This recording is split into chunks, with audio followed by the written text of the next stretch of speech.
Mila Narandžić Limun, nekada pripadnik surčinskog klana, a potom kontroverzni i danas legalni biznismen. 90. godina povezivanje sa švercom cigareta, krađom automobila, a kasnije i sa malverzacijama u privredi. Uprkos tome, Narandžić nikada nije osuđivan. Limun je zadnji put uhapšen 2003. godine u akciji Sablja. Oslobođen je 4 dana kasnije i od tada nije imao problema sa zakonom.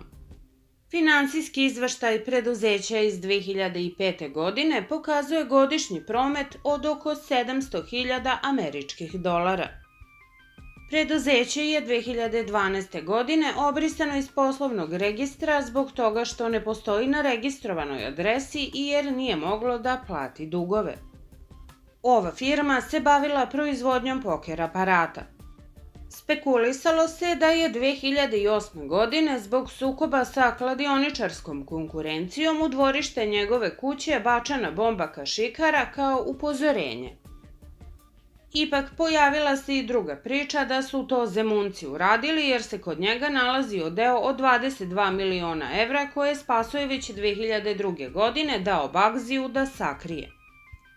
Kako je Aleksandar Simović rekao, najpre su oni i brat Miloš to zakopali, ali pošto je bio uplašen i nije mogao toliko novca da sačuva, rekao je Šiptaru, koji je Simovićima ostavio 3,7 miliona koji su dali Vukojeviću da čuva. Kasnije Kalinić svedočio da je Aleksandar ubio Vukojevića zbog tog novca. 10 miliona je Bagzi sakrio, a ostatak dao Limunu i još jednom liku iz surčinske ekipe. Međutim, njegovo ime nije želeo da kaže. Po rečima Simovića, kasnije su Bagzija prebacili u inostranstvo i sakrivali, izveštavali su mediji. Sa Limunovim imenom se povezuju i neke sporne privatizacije u Vojvodini. Navodno je kupovao firme za Čumeta i Spasojevića, a potom za crnogorskog mafijaškog bosa Antona Stanaja iz Podgorice. Njega je Okružni sud u Beogradu 2011. godine osudio na 6,5 godina zatvora i na novčanu kaznu od 100.000 evra zbog šverca cigaretama u regionu. Anton Stana je sin podgoričkog biznismena Roka Stanaja, vlasnika firme Rokšped, koja je ovlašćeni zastupnik za prodaju vozila marke Audi i Volkswagen za Crnu Goru. Navodno je ta firma 90. godina vozilima snabdevala crnogorsku policiju i vladu Crne Gore. Pored toga, Stanajevi posjeduju agencije za promet nekretninama i mrežu kioska. Objavljeno je mnogo spekulacija o tome da je Rokšped dosta zarađivao za vreme sankcija Jugoslaviji i da je držao 10 moderno opremljenih benzinskih pumpi širom Crne Gore.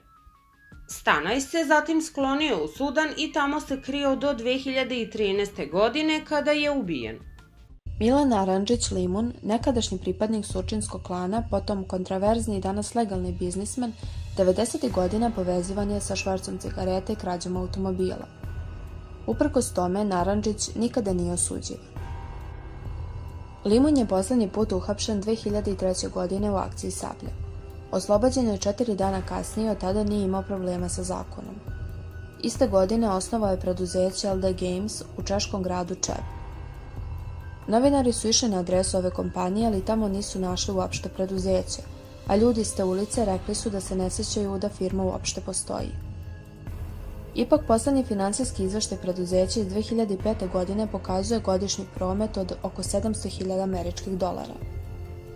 Preduzeće je 2012. godine obrisano iz poslovnog registra zbog toga što ne postoji na registrovanoj adresi i jer nije moglo da plati dugove.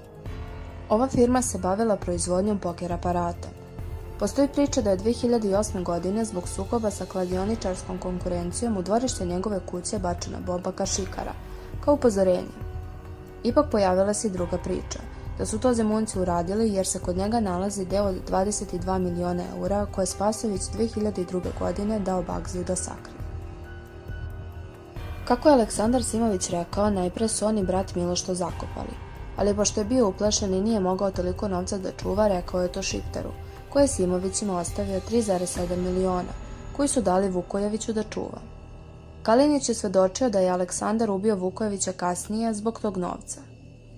10 miliona je Bagzi sakrio, ostatak dao Limunu i još jednom liku iz surčinske ekipe, čije ime nije hteo da kaže. Sa Limunovim imenom povezuju se neke sporne privatizacije u Vojvodini. Kupovao je firme za Čumeta iz Pazovića, a potom za crnogorskog mafijaškog bosa Antona Stanaja iz Podgorice. Stanaj je pokupovao više firmi od Šarića. Njega je Okružni sud u Beogradu 2011. godine osudio na 6,5 godina zatvora, kao i na novčanu kaznu od 100.000 eura, zbog šverca cigareta u regionu. Nekadašnji pripadnik surčinskog klana, a sada kontraverzni biznismen Milan Narandžić Limun ranjen je oko 14:30 časova u pucnjavi na stovarištu u Malom Mokrom Lugu. Metak je dobio levu butinu, ali je uspeo da sedne u svoj auto marke BMW i odveze se do urgentnog centra. Nalazi se van životne opasnosti. Ovo nije prvi put da neko napadne Limuna.